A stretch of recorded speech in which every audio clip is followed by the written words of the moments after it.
C'est un plaisir d'accueillir et de réaccueillir Claude Archer ici, qu'on ne reçoit pas pour la première fois, hein. Bonjour Claude, Bonjour Alexandre. qui va un peu nous parler d'un autre sujet puisqu'on est en plein dans les élections. Ah oui. Pour là, j'oublie chaque fois le 7 juin, c'est ça, hein, tout le monde. 9 juin. Le 9 juin. Enfin, les gens se disent un Ça peu, tiens, est-ce voilà. qu'on peut changer quelque chose ou pas avec les Il y a élections? de l'espoir. Cette fois-ci, il y a peut-être de l'espoir de changer des choses. Et le système est complètement cadenassé. Complètement. Il est cadenassé Avec les partis. Les partis, médiatiquement, il est cadenassé par le fait que dans les grands médias ne passent que les grands partis. Et Qui ont des listes complètes dans toutes les régions, dans toutes les paradis. voilà, et qui ont l'appareil derrière. Et puis il y a ce seuil de 5%.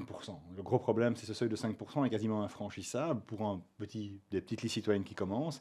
5% sur un arrondissement, du côté francophone, c'est entre 27 et 30 000 voix. Ça veut dire que arriver à convaincre 30 000 personnes out of nowhere de voter pour vous, c'est très compliqué. Sauf qu'il y a une exception, il y a une faille dans le système. Et donc, pour expliquer, si quelqu'un fait 4,9%, Tout il disparaît. est hot, tout disparaît, Et mais va au grand grand parti. Donc toutes les voix des petits partis sont redistribuées Ce qui est- chaque fois au grand parti. Ce qui est assez scandaleux, Claude, quand même, hein. Effectivement, et d'ailleurs, le pays voisin aux Pays-Bas, c'est pas le cas. Aux Pays-Bas, il n'y a quasiment pas de seuil électoral, sauf le seuil naturel le nombre de députés divisé par le nombre de voix.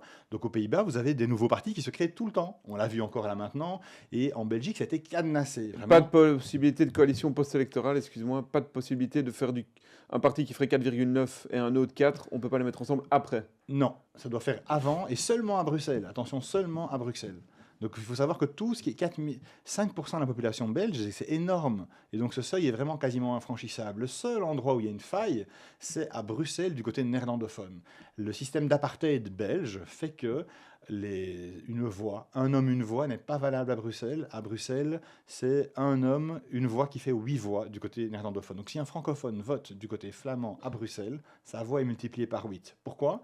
Parce que le 5% n'est pas calculé sur le même nombre d'électeurs. Depuis quand? Depuis longtemps? Depuis toujours. Depuis En fait, toujours, c'est depuis la région historique, quoi. bruxelloise, c'est ça. C'est simplement peu de francophones le comprennent, qui doivent l'utiliser, parce que d'abord, qu'ils apprennent le néerlandais, c'est une bonne chose, mais simplement un électeur francophone dans l'isoloir, il peut taper NL ou FR à Bruxelles, et c'est seulement à Bruxelles, il peut multiplier sa voix par 8. Ouais, mais ce qui est plus compliqué, Claude, c'est qu'il faut à ce moment-là 500, si je me trompe pas, 500 signatures de bruxellois Néerlandophones. Néerlandophones, quoi, Tout de à fait. bruxellois néerlandophones, quoi. Exactement, c'est ça qui prend du temps. Et il n'y en a pas beaucoup. Il n'y en a pas beaucoup, c'est ça qui prend du temps effectivement, mais d'autres l'ont déjà fait, ça s'est déjà fait. Tous les petits partis néerlandophones ont dû le faire aussi par le passé. Hein, le PTB n'avait aucun député néerlandophone avant les élections, donc c'est très récent même que le PTB ait des députés néerlandophones. Il y a eu une liste citoyenne Agora qui l'a fait, donc c'est pas quelque chose d'infaisable non plus, mais du coup ça multiplie chaque voix par 8 parce que le seuil de 5% n'est calculé que sur le faible nombre de néerlandophones, ça ne fait que 3500. Donc vous avez 3500 copains qui votent pour vous du côté néerlandophone, vous avez un député. Voilà. Et donc vous avez un peu plus d'impact que 3500 voix qui repartent vers les grands partis politiques du côté francophone. Oui, sinon c'est 27 000. Voilà, 27 000. C'est pour ça que donc Transparentia, on ouvre une liste citoyenne à tous les activistes qui veulent avoir de l'impact. On l'avait appelé Transparency, elle est déjà déposée du côté néerlandophone bruxellois, c'est une exception bruxelloise. Et on leur dit, si vous voulez arrêter cette mise en faillite actuelle avec les factures des consultants, Deloitte et compagnie, ces métros qui ont déjà coûté 1 milliard sans aucune station, si vous voulez stopper ça, si vous voulez gripper le système, faites votre liste citoyen du côté néerlandophone. C'est la seule solution. Elle est ouverte à tout le monde. On a déjà déposé Transparency pour que chacun puisse y participer, mais c'est vraiment avec la censure des grands médias, il est quasiment impossible de toucher en 3 mois 27 000 électeurs au point de les convaincre de voter pour vous. Bon, on peut essayer d'y croire quand même, et il y a moyen de bloquer alors aussi, de bloquer la constitution d'un... Oui, tout à fait. Donc l'autre pouvoir qui est beaucoup plus grand du côté, c'est que du côté francophone, un député à Bruxelles, c'est 1 parmi 72, et dire il ne peut rien faire. Tandis que du côté néerlandophone, il y a que la majorité s'obtient à 9 députés seulement. Et donc c'est-à-dire qu'une différence de 1 ou 2 députés change la possibilité d'une coalition. Donc c'est assez fou.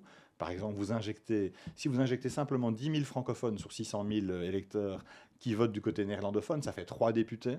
Et ça veut dire, ça fait changer une majorité de 9 députés à 6 ou à 12, donc ça change tout. Donc en réalité, si vous voulez négocier, avoir un rapport de force, vous dire on arrête le délire actuel où en fait des centaines de millions partent dans des poches privées, sont détournés, vous pouvez le faire parce qu'il y a l'obligation à Bruxelles d'avoir une majorité à la fois du côté francophone et à la fois du côté néerlandophone. Donc avec simplement 10 000 électeurs francophones qui vont voter côté néerlandophone, vous bloquez le système et vous avez un pouvoir de négociation. C'est le rôle de Transparentia, montrer aux gens qu'ils ont plus de pouvoir qu'ils ne le pensent, leur dire yes you can. Malheureusement en Belgique, il n'y a qu'un seul endroit. Les élections ne servent à rien, c'est vrai, sauf à Bruxelles, dans le sens où il y a cette faille de l'apartheid où la voix est multipliée par 8 du côté néerlandophone. Ça peut leur faire peur Oh oui, écoutez, ça, Relativement. c'est pas important qu'ils aient peur. L'important, c'est que les gens aient confiance. C'est-à-dire, ce que pense le monde politique, on s'en fout. C'est dire aux gens qui vous êtes dégoûtés, vous avez plus de pouvoir que vous ne pensez. C'est toujours ce que fait Transparentia. Votre droit d'accès au contrôle citoyen, votre droit à savoir où passe l'argent, c'est un droit fondamental. Transparentia se bat depuis des années à renforcer les lois pour l'exercer. Le site Transparentia vous donne un jugement en 30 jours qui vous permet d'avoir des informations, même des emails de ministres. Utilisez ces pouvoirs. Ici, c'est un pouvoir supplémentaire aux élections, cette petite astuce néerlandophone. Mais c'est ça qui est important, c'est donner confiance aux gens, que la classe politique ait peur ou pas. Ouais, mais On s'en fout complètement. de manière générale, les gens ont oublié que c'est eux qui avaient le pouvoir et que les politiques étaient normalement À leur à leur service. Tout à fait. Voilà, En sachant Alexandre. que les paradis fiscaux, hein, c'est plus de 358 milliards qui ne sont pas passés par les caisses de l'État. Et puis on nous dit qu'il n'y a pas l'argent pour les pompiers, pour l'enseignement, pour les soignants. C'est assez incroyable. Merci en tout cas du travail de Transparentia qui fait un travail indispensable. Avec plaisir. Donc on sera là dans l'urne au côté bruxellois, du côté néerlandophone. Hein. Quand vous êtes dans l'urne, vous faites simplement appuyer sur NL au lieu de FR et vous aurez une liste Transparency et votre vote est multiplié par 8 simplement. Avec ça, le but c'est de redistribuer l'argent aussi pour faire du média alternatif, du rôle de contrôle citoyen et avoir ce rôle de contre-pouvoir. Et s'il y a 10 000 électeurs francophones qui font ce choix, la capacité de vraiment peser sur le devenir de votre ville, c'est-à-dire stopper la faillite actuelle où cet argent part chez les grandes firmes de consultants, etc., ou dans des projets de pharaon, comme la destruction du quartier Stalingrad. Et il y a vraiment la moyen d'arrêter ça, c'est-à-dire d'empêcher la formation d'une majorité du côté bruxellois, néerlandophone. Et ça, c'est redonner du pouvoir aux citoyens pour qu'il y ait une vraie négociation là-dessus. Merci Claude Archer, merci beaucoup. Avec À bientôt. plaisir. Ouais.